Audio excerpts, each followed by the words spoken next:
La diligence s'arrêta en titubant devant le magasin général poussiéreux. Thomas Irving observait la scène, caché sous le bord de son chapeau.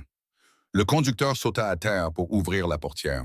Son visage, marqué par le temps, se plissa d'inquiétude devant ce qu'il vit à l'intérieur. Thomas attendait ce moment depuis 3 mois. C'était depuis qu'il avait envoyé cette lettre vers l'Est, et Boston, pour demander une épouse. Depuis que Sarah Ellis avait répondu avec son écriture élégante. Elle avait choisi des mots prudents pour parler d'un nouveau départ en Californie. L'année était 1852. La ville de Hangtown s'accrochait à peine à sa respectabilité. La première ruée vers l'or avait balayé la région. Elle avait laissé derrière elle autant de fortune que de désespoir. Ce qui émergea de la diligence fit se redresser Thomas. Il était appuyé contre le poteau d'attache. Son cœur se serra, partagé entre le choc et une fureur protectrice. La femme qui descendit sur les planches de bois était bien Sarah Ellis. Il le devinait aux traits délicats qu'elle avait décrits dans ses lettres. Mais elle ressemblait peu à la fiancée, pleine d'espoir qu'il avait imaginé rencontrer. Sa robe avait dû être un costume de voyage respectable en calicot bleu foncé. Maintenant, elle pendait en lambeaux autour de ses épaules et de l'ourlet. Le tissu était déchiré et taché de boue, ou pire encore. Ses pieds étaient nus, pâles et saignaient légèrement à cause de coupures récentes. Elle serrait un petit sac de voyage contre sa poitrine. C'était comme s'il contenait tout ce qu'elle possédait au monde.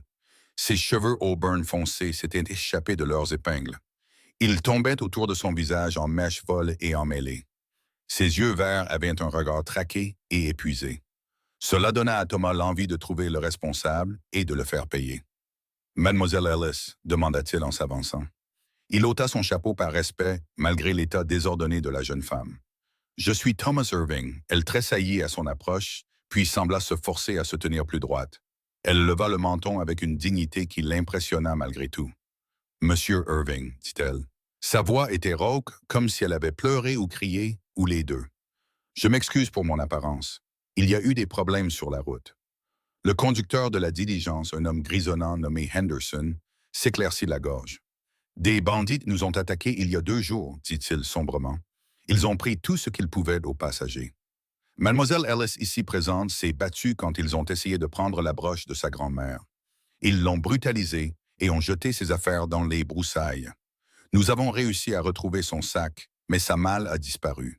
Ses chaussures aussi, arrachées de ses pieds quand elle a couru. Thomas sentit sa mâchoire se serrer de colère, mais il garda une voix douce pour parler à Sarah. Vous êtes en sécurité maintenant, dit-il fermement. Laissez-moi vous emmener à mon ranch. Nous réglerons le reste une fois que vous aurez pu vous reposer et récupérer. Elle l'étudia un long moment. Ses yeux verts scrutaient son visage comme pour savoir si elle pouvait lui faire confiance.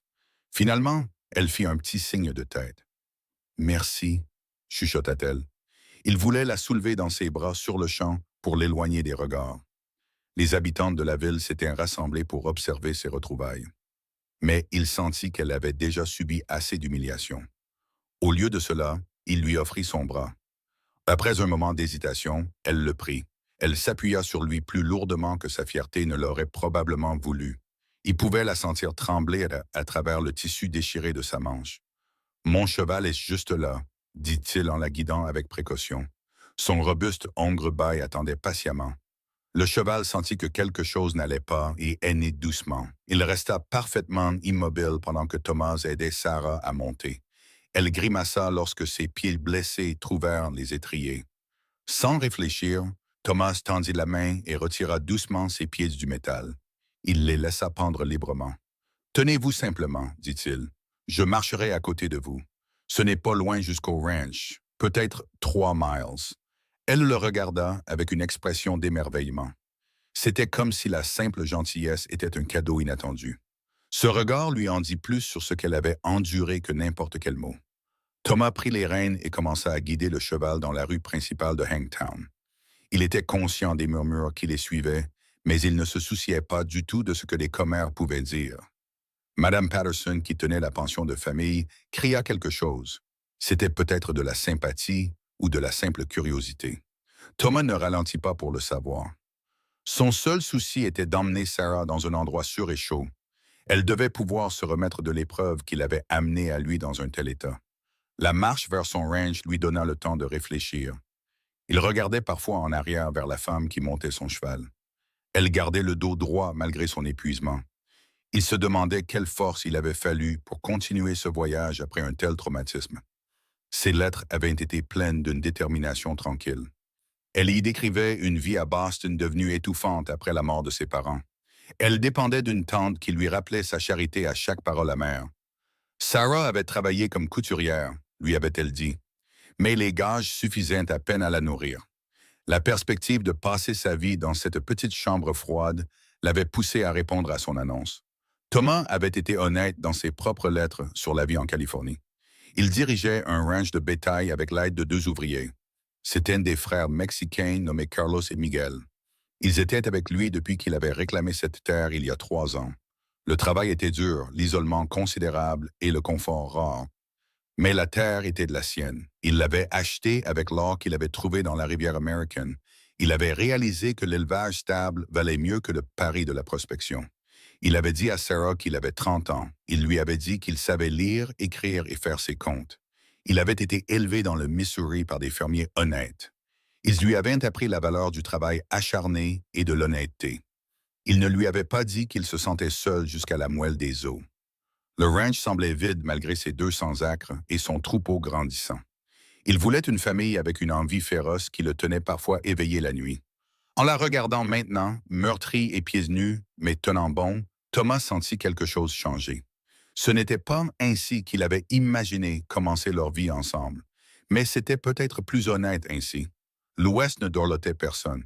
Si Sarah pouvait lui faire face ainsi, dans son pire moment, alors ils avaient une chance. Le ranch apparut alors qu'ils franchissaient une petite colline. Thomas ressentit la fierté habituelle en le voyant s'étendre devant eux. La maison n'était pas grande, juste 4 pièces construites en bon bois. Il y avait une cheminée en pierre et un porche couvert. C'était solide et étanche, la grange se dressait à proximité, fraîchement peinte l'été dernier. Au-delà, il y avait le corral et les pâturages où son bétail broutait. De la fumée s'élevait de la cheminée du petit dortoir où vivaient Carlos et Miguel. Il pouvait voir Miguel près de la grange, réparant du matériel sous le soleil de fin d'après-midi. « C'est votre maison », dit Thomas en levant les yeux vers Sarah.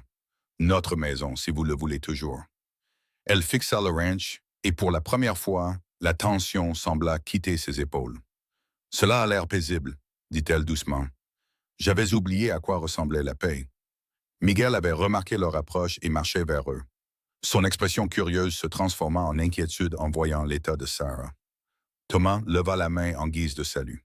« Miguel, voici mademoiselle Sarah Ellis, ma future épouse. Elle a eu un voyage difficile. Peux-tu t'occuper du cheval et dire à Carlos que nous aurons besoin d'eau chaude pour un bain? » Miguel hocha rapidement de la tête, ses yeux sombres pleins de sympathie. « Bien sûr, patron. Bienvenue, señorita. Vous êtes en sécurité ici. » Il prit les rênes du cheval et conduisit l'animal vers la grange. Il se déplaça rapidement pour leur laisser un peu d'intimité. Thomas se tourna vers Sarah. Cette fois, il ne demanda pas la permission avant de la descendre de la selle. Elle eut un petit soupir quand il prit son poids, mais ne protesta pas. Il la porta avec précaution vers la maison. Il faisait attention à ses pieds nus et à la façon dont elle tremblait contre lui.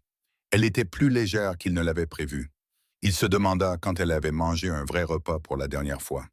La maison était chaude à l'intérieur. Le feu brûlait encore doucement dans l'âtre depuis le matin. Thomas porta Sarah jusqu'au grand fauteuil en bois près de la cheminée. C'était celui avec les coussins épais que sa mère avait cousu pour lui. Il la déposa aussi doucement que possible. Elle s'enfonça dans les coussins avec un soupir qui semblait venir de son âme. « Attendez ici, dit Thomas, bien qu'elle ne semblât pas en état d'aller nulle part. » Il alla rapidement dans sa chambre et ouvrit le coffre au pied de son lit. Il fouilla le contenu jusqu'à trouver ce qu'il cherchait. Sa mère lui avait envoyé un colis à Noël dernier. Parmi les cadeaux pratiques, il y avait un châle épais en laine grise douce. Elle l'avait tricoté elle-même. Il ne l'avait jamais porté, le trouvant trop beau pour le travail au ranch. Mais maintenant, il le rapporta dans la pièce principale où Sarah fixait le feu. « Cela vous aidera, dit-il en drapant le châle autour de ses épaules. La laine était épaisse et chaude. Il la vit fermer les yeux de soulagement alors que la chaleur l'envahissait. « Merci, chuchota-t-elle.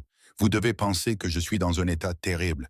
Je suis désolée. Je voulais faire bonne impression lors de notre rencontre. Thomas s'accroupit devant son fauteuil pour pouvoir la regarder dans les yeux. Vous avez survécu à des bandits et gardé assez de courage pour continuer votre voyage. Cela m'impressionne plus que n'importe quelle jolie robe. Une larme coula sur sa joue et elle l'essuya rapidement. Ils ont tout pris. La robe de mariée de ma mère dans laquelle j'espérais me marier. Le linge que j'avais passé 2 ans à broder. Les livres que j'aimais. Tout a disparu ou a été détruit. Il riait en jetant mes affaires dans des buissons. Les choses peuvent être remplacées, dit Thomas fermement. Vous êtes ici et vous êtes vivante. C'est ce qui compte. Elle le regarda un long moment et il vit la peur quitter un peu ses yeux. Vous n'êtes pas ce à quoi je m'attendais, dit-elle finalement. Vous non plus, répondit-il, et il fut récompensé par l'ombre d'un sourire. Le bruit de pas sur le porche annonça le retour de Miguel. Thomas se leva pour ouvrir la porte. Miguel et Carlos portaient un grand bain en étain entre eux. Derrière eux venait un autre voyage avec des seaux d'eau fumantes. Les frères travaillèrent efficacement, installant le bain près du feu. Thomas trouva un pain de bon savon qu'il gardait pour les occasions spéciales. Il trouva aussi une serviette usée mais propre. Il reste du ragoût du déjeuner encore chaud dans la marmite, proposa Carlos. Il était plus âgé que son frère de 5 ans et plus prudent. Mais ses yeux étaient bienveillants en regardant Sarah. « Je vais en apporter pour la señorita. »« Oui, ce serait bien, merci, dit Thomas. Quand les frères furent partis, Thomas se tourna vers Sarah. « L'eau est chaude et vous aurez de l'intimité. J'attendrai dehors sur le porche. Prenez tout le temps qu'il vous faut. Je vais vous trouver des vêtements qui serviront en attendant d'en avoir à vous. » Elle se leva, serrant le châle en laine autour de ses épaules. « Monsieur Irving, je ne sais pas comment vous remercier pour votre gentillesse. »« Thomas, corrigea-t-il doucement, si nous devons nous marier, vous devriez m'appeler Thomas. Et il n'y a rien à remercier, c'est simplement ce que toute personne décente ferait. » Il sortit avant qu'elle ne puisse répondre, fermant la porte derrière lui. Le soleil commençait à se coucher, peignant le ciel de Californie d'or et de pourpre. Il s'assit sur la marche du porche. Il essayait de ne pas penser à la femme à l'intérieur, vulnérable dans son bain. Il ne voulait pas laisser son esprit vagabonder vers des pensées inappropriées. Mais il ne pouvait s'empêcher de penser qu'elle était courageuse. Cette Sarah Ellis de Boston était plus brave qu'elle ne le savait. Il commençait déjà à tenir à elle au-delà de l'arrangement pratique convenu. Carlos vint du dortoir portant un plateau avec un bol de ragoût. Il y avait aussi du pain frais et une tasse de café. « Elle aura besoin de manger », dit-il en tendant le plateau à Thomas. « Et vous, patron, devriez manger aussi. Vous n'avez rien pris depuis le petit déjeuner. »« Je mangerai plus tard, » dit Thomas. « Merci, Carlos, pour tout. » L'homme plus âgé hocha la tête et se tourna pour partir, puis s'arrêta. « Elle a l'air de quelqu'un qui a été brisé, mais qui essaie de se réparer, » dit-il doucement. « Soyez patient avec elle, patron. La guérison prend du temps. »« Je le serai, » promit Thomas. Il attendit encore 20 minutes, jugeant le temps par la progression du coucher de soleil. Puis il frappa doucement à la porte. « Sarah, puis-je entrer? » « Oui, » répondit sa voix, plus stable maintenant. Elle portait à nouveau sa robe déchirée, n'ayant pas d'autre choix, mais elle l'avait lavée du mieux qu'elle pouvait, et les pires taches étaient parties. Ses cheveux étaient humides et tombaient en ondulation au burn dans son dos. Sa peau était rose à cause de l'eau chaude. Les ecchymoses qu'il voyait maintenant sur ses bras firent remonter sa colère. Mais il la refoula. La colère ne servirait à rien maintenant. « J'ai apporté de la nourriture, » dit-il en posant le plateau sur la table. « Et j'ai réfléchi. Vous avez à peu près la taille de ma mère, je crois. Elle m'a envoyé des vêtements dans cette malle là-bas. Ils étaient destinés à la femme que je pourrais épouser un jour. Il y a des robes, des sous-vêtements, des chaussures et des bas. Ils ne vous iront peut-être pas parfaitement, mais ce sera mieux que ce que vous avez. » Il tira la malle et l'ouvrit, révélant les vêtements soigneusement pliés. Sa mère, toujours pratique, avait envoyé des robes en coton robuste. Il y avait aussi des bas en laine chaud et même une belle robe pour le dimanche. Sarah regarda le contenu comme s'il s'agissait d'un trésor. « Elle a envoyé tout ça ?» demanda Sarah, la voix pleine d'émerveillement. « C'est une femme pleine d'espoir, ma mère, » dit Thomas avec un léger sourire. « Elle me pousse à me marier depuis des années. Quand je lui ai dit que j'avais écrit à une fiancée, elle a commencé à faire cette malle. » Sarah tendit la main pour toucher une robe en calicot brun doux. Puis elle retira sa main comme si elle avait peur de la salir. « Je suis encore si sale, dit-elle. Même après le bain, je me sens sale. Portez-les quand même, dit Thomas fermement. Ces vêtements étaient destinés à vous. S'il vous plaît, prenez ce dont vous avez besoin. Il y a des sous-vêtements et une chemise de nuit au fond. Vous avez besoin de manger et de vous reposer, et de vêtements propres pour les deux. Elle le regarda et il vit que ses yeux brillaient de larmes retenues. Pourquoi êtes-vous si gentil avec moi? Vous ne me connaissez même pas. Je sais que vous avez répondu à mes lettres avec honnêteté et grâce, dit Thomas. Je sais que vous avez été assez courageuse pour traverser le pays. Vous vouliez épouser un étranger dans l'espoir de construire une vie meilleure. Je sais que lorsque les bandits ont attaqué, vous vous êtes battu. Cela me dit tout ce que j'ai besoin de savoir sur qui vous êtes, Sarah Ellis. Cette fois, les larmes tombèrent, traçant silencieusement des sillons sur ses joues propres. Thomas se sentit impuissant face à son émotion, mais il s'avança et la tira doucement dans une étreinte. Il la laissa pleurer contre sa poitrine tout en caressant ses cheveux humides. Il murmurait des mots de réconfort. Elle sentait son savon et quelque chose de floral qui devait être son propre parfum. La tenir ainsi semblait juste d'une manière qui lui serrait le cœur. Quand ses larmes se furent calmées, il la relâcha et recula. « Je vais attendre dehors à nouveau, dit-il. Mangez, habillez-vous, et ensuite vous devriez dormir. La chambre est à vous. Je prendrai le canapé ici. Je ne peux pas prendre votre lit, protesta-t-elle. Vous pouvez et vous le ferez, dit-il d'un ton sans réplique. Nous réglerons tout le reste demain. Ce soir, vous avez besoin de repos et de sécurité, et je compte vous fournir les deux. Il la laissa alors et retourna sur le porche. Il s'installa sur la marche pour regarder les étoiles émerger dans le ciel qui s'assombrissait. La nuit était fraîche, mais pas froide, typique de la Californie en ce début de mai 1852. À l'intérieur, il pouvait entendre les bruits doux de Sarah qui bougeait, le bruissement du tissu, le tintement d'une cuillère contre le bol. Finalement, les bruits s'apaisèrent et il jugea qu'il pouvait rentrer. Elle était assise à la table, dans l'une des chemises de nuit de sa mère. Une robe de chambre en laine épaisse était enveloppée autour de ses épaules. La nourriture était presque finie et elle avait l'air épuisée, mais elle était plus propre et plus à l'aise qu'avant. Ses pieds étaient toujours nus et il pouvait voir les coupures plus clairement maintenant. Elles étaient rouges et enflammées. « Il faut soigner ça, » dit-il en montrant ses pieds. « J'ai un baume qui aidera à la guérison. »« Vous en avez fait assez, » protesta Sarah faiblement. Mais elle ne résista pas quand il alla chercher ses fournitures médicales. Il s'agenouilla à ses pieds, nettoyant soigneusement chaque coupure. Il appliqua le baume cicatrisant avant de les envelopper dans des bandages propres. Sa mère lui avait appris les soins de base des plaies. Ses compétences l'avaient bien servi dans la vie rude de la frontière californienne. Il travaillait avec une efficacité douce tandis que Sarah restait parfaitement immobile. Elle le regardait avec une expression qu'il ne pouvait pas tout à fait lire. « Voilà, dit-il quand il eut fini. Cela devrait aider. Gardez les bandages quelques jours et essayez de ne pas trop marcher. »« Vous auriez dû être médecin, » dit Sarah doucement.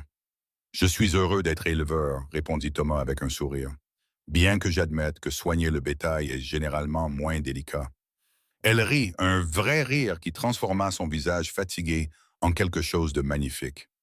Thomas sentit son cœur bondir dans sa poitrine. « J'imagine bien, dit-elle. » Il l'aida à aller jusqu'à la chambre, soutenant son poids alors qu'elle boitait. La pièce était simple mais propre, avec un grand lit couvert de courtes pointes. Il y avait un lavabo et une commode. « Tout ici est à vous maintenant, dit-il. Faites comme chez vous. Si vous avez besoin de quoi que ce soit dans la nuit, appelez simplement. Je vous entendrai. » Elle hocha la tête, soudain timide. Il réalisa qu'il se tenait très proche dans la petite pièce. Elle était en tenue de nuit, et il était intensément conscient d'elle en tant que femme. Il recula rapidement, ne voulant pas la mettre mal à l'aise. « Bonne nuit, Sarah, dit-il. « Bonne nuit, Thomas, répondit-elle. Le son de son nom sur ses lèvres le fit sourire alors qu'il fermait la porte. Il s'installa sur le canapé avec une couverture et un oreiller. Il savait que le sommeil serait difficile à trouver. Son esprit revenait sans cesse à la femme dans sa chambre, à son courage et à sa vulnérabilité, à la façon dont elle s'était sentie dans ses bras quand elle pleurait, à la responsabilité qu'il portait maintenant pour son bien-être. Ils avaient convenu de se marier, avaient pris cet engagement par lettre, mais il se surprenait à vouloir plus qu'un simple arrangement pratique. Il voulait qu'elle soit heureuse ici qu'elle se sente en sécurité et valorisée, qu'elle finisse peut-être par tenir à lui plus que comme un simple protecteur. Mais cela prendrait du temps. Il savait que Carlos avait raison à ce sujet. La guérison prendrait du temps. Thomas se réveilla avec l'odeur du café et du bacon qui frisait. Pendant un instant, il crut rêver. Il s'assit sur le canapé, désorienté et raide à cause de la position inconfortable. Il vit Sarah debout devant son poêle, cuisinant le petit déjeuner. C'était comme si c'était la chose la plus naturelle au monde. Elle portait l'une des robes en calicot de sa mère, d'un gris doux. Cela faisait ressortir le verre de ses yeux. Elle avait épinglé ses cheveux en un chignon soigné sur sa nuque. Elle bougeait encore prudemment sur ses pieds bandés. Mais il y avait une détermination dans ses mouvements. C'était quelqu'un qui avait décidé de prendre sa place ici. Vous ne devriez pas être levé, dit Thomas en se levant du canapé. Vous devez vous reposer. Elle se tourna pour le regarder et il y avait une obstination dans sa mâchoire. Je ne suis pas une invalide, Thomas. Je suis meurtri et fatigué, mais je ne suis pas brisé. Vous avez été gentil avec moi, plus que gentil. Le moins que je puisse faire est de préparer le petit déjeuner. Il voulait l'argumenter, insister pour qu'elle s'assoie. Mais quelque chose dans son expression lui dit que c'était important pour elle. Elle avait besoin de se sentir utile et capable après s'être sentie impuissante face aux bandits. Alors il hocha simplement la tête et alla se laver le visage et les mains. Il lui laissait la dignité de contribuer. Le petit déjeuner était simple mais bon et ils mangèrent ensemble à la table. Le soleil du matin entrait par les fenêtres. Thomas se surprit à l'étudier dans la lumière claire. Il remarquait des détails qu'il avait manqués la veille. Elle avait peut-être 23 ans, devina-t-il. Elle avait des traits fins et des yeux intelligents qui ne manquaient rien. Ses mains étaient élégantes mais usées par le travail. Cela confirmait ce qu'elle lui avait dit sur sa vie de couturière. Il y avait une force en elle sous l'épuisement évident qui l'impressionnait profondément. « Nous devrions parler de notre situation », dit Thomas quand ils eurent fini de manger. « De ce qui va se passer ensuite. » Sarah hocha la tête, croisant les mains sur ses genoux. « Je suis venu ici pour vous épouser et j'ai toujours l'intention d'honorer cet accord si vous voulez de moi. »« Je veux de vous, » dit Thomas fermement. « Mais je veux que vous sachiez qu'il n'y a pas d'urgence. Nous pouvons prendre le temps de nous connaître correctement avant de nous marier. Vous avez traversé une épreuve et vous méritez du temps pour récupérer. Vous devez décider si c'est vraiment ce que vous voulez. » Elle le regarda fixement. « Dans mes lettres, j'ai été honnête sur ma situation. Je n'ai rien à Boston, pas de famille qui veuille de moi, pas de perspective. Mais plus que cela, je trouve que je ne veux pas y retourner. Ce que vous m'avez montré hier soir, la gentillesse et le respect, cela m'en dit plus sur votre caractère que des mois de cours dans un salon de Boston. Je veux rester, Thomas. Je veux construire une vie ici avec vous si vous me le permettez. » Il sentit quelque chose de chaud se déployer dans sa poitrine à ces mots. « Alors restez, » dit-il simplement. « Nous irons au rythme qui nous semblera juste. Quand vous serez prête, nous irons en ville trouver le prêtre pour nous marier. D'ici là, vous êtes la bienvenue chez moi comme mon invité et ma fiancée. » « Merci, dit-elle doucement. Les jours qui suivirent tombèrent dans un rythme doux qui surprit Thomas. Sarah était déterminée à être utile malgré ses blessures. Il trouva sa contribution inestimable. Elle cuisinait des repas bien supérieurs à sa cuisine de célibataire. Elle raccommodait ses vêtements avec le talent de la couturière qu'elle avait été. Elle commença à organiser la maison par petites touches. Cela ressemblait plus à un foyer qu'à un endroit pour dormir entre deux travaux. Lui, en retour, s'assurait qu'elle n'en faisait pas trop. Il insistait pour qu'elle se repose quand ses pieds la faisaient souffrir. Il lui apportait des livres de sa petite collection. Elle pouvait ainsi s'asseoir et lire au soleil sur le porche l'après-midi. Ils parlaient pendant ces jours, de longues conversations pendant les repas et le soir. Elle lui raconta son enfance à Boston, ses parents morts trop jeunes de fièvre. Elle parla de la solitude de vivre avec une tante qui la voyait comme un fardeau. Il lui parla du Missouri et de la ferme où il avait grandi. Il parla de l'attrait de l'or californien qui l'avait amené à l'Ouest. Il parla de la satisfaction de construire quelque chose de réel sur cette terre. Miguel et Carlos traitèrent Sarah avec courtoisie et gentillesse. Elle apprit leurs noms et leurs histoires, posant des questions sur leur famille au Mexique. Elle écoutait leurs réponses avec un intérêt sincère. Elle commença à faire plus de nourriture pour eux, envoyant du pain et des tartes au dortoir. Thomas vit ces hommes adopter une attitude protectrice envers elle, ce qui lui réchauffa le cœur. Une semaine après son arrivée, Thomas l'emmena en ville dans le chariot. Il roulait doucement pour épargner ses pieds encore en guérison. Hangtown était animé par le commerce habituel du samedi. Beaucoup de regards se tournèrent vers eux alors qu'ils descendaient de la rue principale. Thomas aida Sarah à descendre devant le magasin général. Il garda une main protectrice à son coude alors qu'ils entraient. Madame Chen, qui tenait le magasin avec son mari, les accueillit chaleureusement. C'était une petite femme chinoise venue en Californie pendant la ruée vers l'or. Elle était restée pour bâtir une entreprise prospère. Thomas respectait sa perspicacité et son honnêteté. Mademoiselle Ellis a besoin de tout, dit Thomas sans préambule. Robes, sous-vêtements, chaussures, bas, tout ce dont une femme a besoin. Nous avons aussi besoin de tissus si elle veut coudre, du fil, des aiguilles. Les yeux de Madame Chen s'illuminèrent à la perspective d'une telle vente. Elle commença immédiatement à sortir des rouleaux de tissus et des articles prêts à porter. Thomas regarda Sarah toucher les tissus avec des doigts respectueux. Il comprit qu'après avoir tout perdu, le simple acte de choisir devait sembler important. Thomas, dit Sarah avec hésitation, cela va coûter très cher. Peut-être devrions-nous être plus modestes dans nos achats. Nous achèterons ce dont vous avez besoin et un peu de ce que vous voulez, dit Thomas fermement. J'économise depuis 3 ans, Sarah. Je peux me permettre d'équiper correctement ma femme. Elle rougit au mot femme, mais il vit aussi du plaisir dans son expression. Elle se tourna vers les tissus avec Madame Chen et Thomas, les laissa faire. Il savait que les achats féminins n'étaient pas son domaine. Il alla plutôt à la poste pour vérifier le courrier. Il trouva une lettre de sa mère pleine de questions.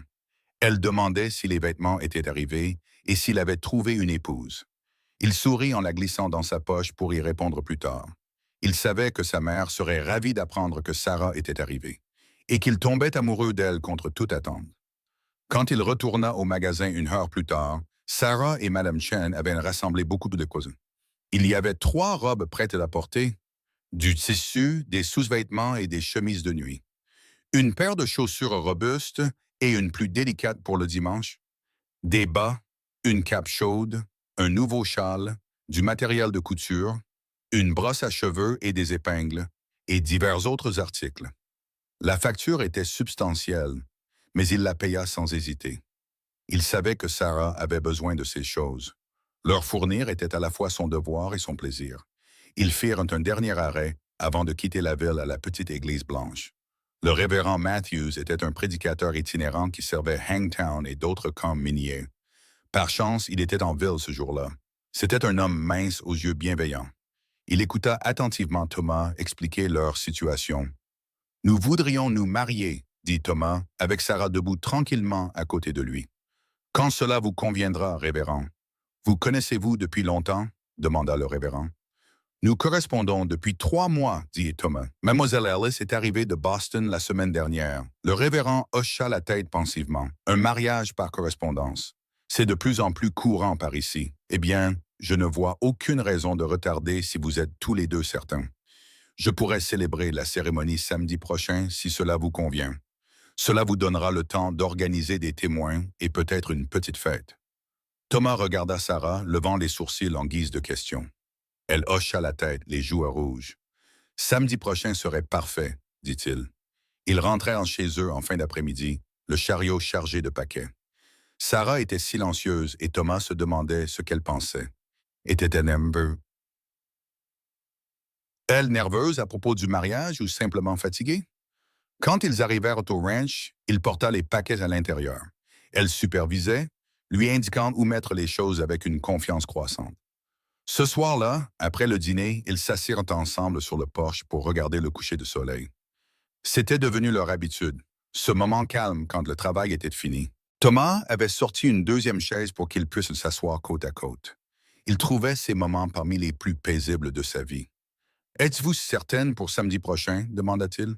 Il avait besoin d'être sûr qu'elle ne se sentait pas sous pression. « Nous pouvons attendre plus longtemps si vous avez besoin de plus de temps. » Sarah se tourna pour le regarder et dans la lumière déclinante, ses yeux étaient lumineux. « Je suis certaine, dit-elle. J'y ai pensé toute la journée et je réalise qu'attendre ne sert à rien. Je sais déjà que vous êtes un homme bon, Thomas Irving. Je sais déjà que je me sens en sécurité avec vous et que je veux construire une vie ici. Qu'est-ce que le temps me dirait de plus? Et pensez-vous que vous pourriez finir par tenir à moi? Demanda-t-il, le cœur serré, plus que comme un simple pourvoyeur ou un ami. Elle sourit, et c'était comme le soleil perçant les nuages. Je pense que c'est déjà le cas, dit-elle doucement. Quand vous m'avez porté dans votre maison ce premier jour, quand vous m'avez donné le châle de votre mère et m'avez traité avec tant de douceur, j'ai senti quelque chose changer en moi. J'ai été si seul pendant si longtemps, Thomas. J'avais oublié ce que cela faisait d'être soigné. Vous m'avez donné ce cadeau. Je trouve que mon cœur est déjà plus engagé qu'il ne devrait peut-être l'être si tôt. Thomas tendit la main et prit la sienne, entrelaçant ses doigts aux siens. Mon cœur est engagé aussi, dit-il honnêtement. J'ai demandé un arrangement pratique, une partenaire pour aider à construire ce ranch. Mais ce que je trouve avec vous est quelque chose de plus. Vous me donnez envie de choses auxquelles je pensais avoir renoncé, Sarah. Un vrai mariage, une famille, un amour qui durera le reste de nos vies. Elle serra sa main, et ils restèrent ainsi alors que l'obscurité s'épaississait. Thomas pensait que ce moment était parfait dans sa simplicité et sa promesse. La semaine précédant, le mariage passa dans un flou de préparatifs. Sarah se lança dans la couture d'une nouvelle robe pour l'occasion. Elle travaillait à la lueur de la lampe le soir pour finir le calicot bleu pâle qu'elle avait choisi. Thomas alla inviter les quelques amis proches qu'il avait dans la région. Carlos et Miguel planifièrent un festin, discutant joyeusement du menu en espagnol rapide. Thomas se surprenait à observer Sarah constamment pendant ces jours. Il remarquait la façon dont elle fredonnait en travaillant, la façon dont elle souriait à ses blagues, la façon dont elle bougeait dans la maison avec une confiance croissante. Il la vit donner de la nourriture en douce aux chiens du ranch. Il la vit regarder le lever du soleil à la fenêtre. Il la vit lire ses livres avec une absorption totale. Chaque petite découverte semblait être un cadeau. Le jeudi soir, 2 jours avant le mariage, Sarah lui demanda de s'asseoir avec elle. Elle avait l'air sérieuse et Thomas sentit une pointe d'inquiétude. « Je dois vous dire quelque chose, dit-elle en croisant les mains sur la table. Avant de nous marier, vous devez connaître toute la vérité sur ce qui s'est passé avec les bandits. » Thomas attendit, ne disant rien, lui laissant l'espace pour parler. « Ils étaient 4, dit-elle, la voix stable mais calme. Ils ont arrêté la diligence et ont volé tous les passagers. Ils prenaient l'argent et les bijoux en riant, comme si c'était un jeu. Quand ils sont arrivés à moi, l'un d'eux a vu la broche de ma grand-mère. C'était la seule chose de valeur que je possédais. Je lui ai dit non, qu'il ne pouvait pas l'avoir. Il a attrapé mon bras et a essayé de la prendre par la force. Elle fit une pause et Thomas la vit déglutir difficilement avant de continuer. Je me suis battu. Je lui ai griffé le visage et je l'ai frappé et j'ai réussi à m'échapper. J'ai couru dans les broussailles à côté de la route et ils m'ont poursuivi. Ils m'ont attrapé et ils étaient en colère. Ils ont déchiré ma robe et m'ont jeté à terre. Terre. L'un d'eux a arraché mes chaussures et les a jetées, disant que je n'irais pas loin sans elles. Thomas sentit ses mains se serrer en poing sous la table, mais il resta calme. Je pensais qu'ils allaient me tuer ou pire, dit Sarah, la voix tremblante. Mais le conducteur de la diligence a tiré en l'air et ils ont pris peur. Ils ont couru vers leurs chevaux et sont partis en riant. Le conducteur m'a aidé à retourner à la diligence. Nous avons rassemblé ce que nous pouvions, mais la plupart de mes affaires étaient perdues. J'ai perdu la broche dans la lutte. Elle leva les yeux vers lui, les larmes aux yeux. Je vous dis cela parce que je veux que vous sachiez que je ne suis pas intact, Thomas. J'ai combattu ces hommes et ils m'ont touché brutalement. J'ai perdu quelque chose de précieux en les combattant. Si cela change votre avis sur le mariage, je comprendrai. Thomas se leva et s'agenouilla près de sa chaise pour prendre ses mains. « Sarah Ellis, dit-il fermement, rien de ce que vous m'avez dit ne change quoi que ce soit, sauf pour me faire admirer votre courage encore plus. Vous vous êtes battu pour ce qui était à vous et pour votre dignité. Il n'y a aucune honte à cela, seulement de l'honneur. Tout homme qui vous estimerait moins pour avoir été victime d'une telle violence ne vous mérite pas. Je suis fier de vous épouser. Je suis touché que vous me fassiez assez confiance pour me dire cela. » Les larmes débordèrent alors, mais elles étaient différentes de celles du premier soir. C'étaient des larmes de soulagement, de libération. Thomas la tira dans ses bras et la tint pendant qu'elle pleurait. Quand elle eut fini, il sécha son visage et embrassa son front avec tendresse. « Vous êtes un homme remarquable, Thomas Irving, dit-elle. Et vous êtes une femme remarquable, Sarah Ellis, répondit-il. Bientôt, Sarah Irving, si vous voulez toujours de moi. Je le veux, dit-elle, et elle l'embrassa. Un baiser doux qui promettait beaucoup d'autres à venir. Le samedi se leva clair et lumineux, une journée de printemps parfaite en Californie. Thomas se réveilla tôt, l'énergie nerveuse rendant le sommeil impossible. Aujourd'hui, il allait épouser Sarah.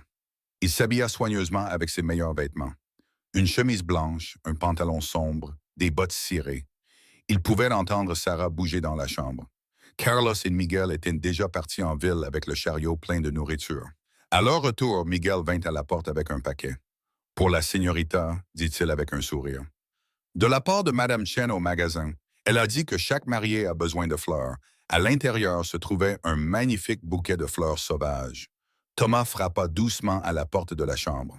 « Sarah, j'ai quelque chose pour vous. » La porte s'ouvrit et Thomas eut le souffle coupé. Sarah se tenait devant lui dans la robe en calicot bleu qu'elle avait cousue. Elle était absolument magnifique.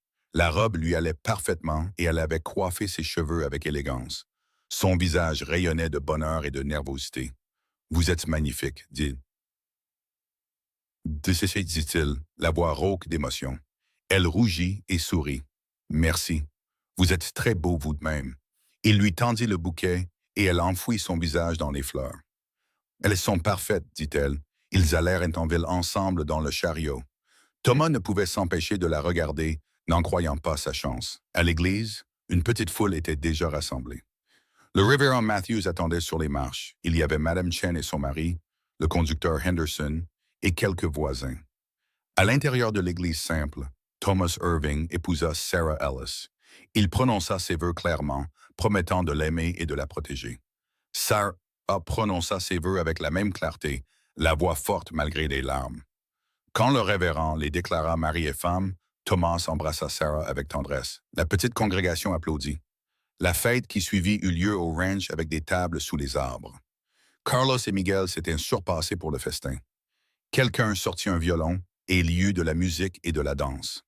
Thomas dansa avec sa nouvelle femme, la tenant près de lui. Madame Chen prit Sarah à part à un moment donné pour lui donner des conseils. Alors que le soleil commençait à se coucher, les invités prirent un congé. Thomas se retrouva avec Sarah sous les arbres. « Heureuse » demanda-t-il. « Plus heureuse que je ne l'ai été depuis des années » dit-elle. « Je n'aurais jamais imaginé trouver cela, Thomas. Un vrai foyer, un homme bon, la possibilité de l'amour. »« Pas juste la possibilité, » corrigea-t-il doucement.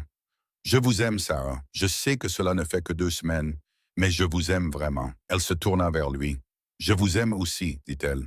Je pense que j'ai commencé à vous aimer quand vous m'avez enveloppé dans ce châle. » Ils s'embrassèrent alors que le soleil se couchait derrière eux. Ce soir-là, Thomas porta Sarah au-dessus du seuil de leur maison. Ils étaient tous deux nerveux mais excités. La tendresse qu'ils avaient construite les porta. Thomas fut doux et patient, et Sarah fut courageuse et aimante. Ensemble, ils découvrirent l'expression physique de leur lien émotionnel. Plus tard, allongé dans l'obscurité, Thomas ressentit une plénitude inconnue. C'était ce qui lui avait manqué, cette intimité et cette connexion. « Merci » chuchota Sarah dans le noir. « Pourquoi » demanda-t-il. « Pour avoir été patient, pour m'avoir donné le temps de guérir, pour avoir été doux ce soir. »« Toujours » promit-il. « Je serai toujours doux avec vous, Sarah. Vous êtes précieuse pour moi. » Les mois qui suivirent furent remplis de travail acharné et de joie simple. Sarah fit de la maison un véritable foyer. Elle cousit des rideaux, planta un jardin, organisa le garde-manger. Elle apprit à faire du pain, à baratter le beurre, à conserver les légumes. Elle apprit les noms de tout le bétail et commença à accompagner Thomas à cheval. Thomas agrandit le ranch, achetant plus de bétail avec l'or économisé. Il construisit un poulailler pour Sarah. Il la regardait s'épanouir sous le soleil de Californie. Son visage perdait l'air inquiet de son arrivée pour gagner en couleur et en paix. Ils écrivaient des lettres ensemble le soir. La mère de Thomas répondait avec joie, accueillant Sarah dans la famille. Sarah pleurait de bonheur sur ses lettres. Les voisins acceptèrent Sarah rapidement et elle se fit des amis. Thomas était fier de la voir s'intégrer à la communauté. Alors que l'été se transformait en automne, Sarah commença à soupçonner qu'elle était enceinte. Quand elle le confirma avec le médecin, Thomas fut submergé de joie. Un bébé, dit-il avec émerveillement en posant sa main sur son ventre. Notre bébé. Ils passèrent l'hiver à se préparer. La grossesse ne fut pas facile, mais Thomas prit soin d'elle avec dévotion. Carlos et Miguel prirent en charge plus de travail pour épargner Sarah. En mars 1853, leur fils naquit. L'accouchement fut long et difficile. Quand Thomas entendit enfin le cri du bébé, il se précipita dans la chambre. Sarah était épuisée mais souriante, tenant un nourrisson au visage rouge. Un garçon, dit-elle. Un garçon en bonne santé. Ils le nommèrent Samuel, comme le père de Thomas. Le bébé prospéra et Thomas se révéla être un père dévoué. En voyant Thomas avec leur fils, Sarah tomba encore plus amoureuse de son mari. Samuel grandit vite. Le ranch prospérait et ils purent en faire des améliorations. La vie n'était pas toujours facile, mais ils affrontaient tout ensemble. Quand Samuel eut 2 ans, Sarah tomba à nouveau enceinte. Leur fille arriva au printemps de 1856. Ils la nommèrent Catherine, comme la mère de Sarah. Avec 2 enfants, la maison était pleine de vie. Thomas ajouta des pièces à la maison. Sarah gérait le foyer avec grâce tout en trouvant le temps de lire et de coudre. Ils parlaient parfois de ce premier jour où Sarah était arrivée pieds nus. Cela semblait être une autre vie maintenant. « Regrettez-vous parfois, demanda Thomas un soir, d'avoir répondu à mon annonce d'être venu épouser un étranger. Pas un seul instant, dit Sarah avec certitude. Tout ce que j'ai traversé m'a mené à vous. Je referai tout en un battement de cœur. Il prit sa main comme il l'avait fait la première semaine. J'étais si en colère quand je vous ai vu descendre de cette diligence, admit-il. Mais j'étais aussi reconnaissant.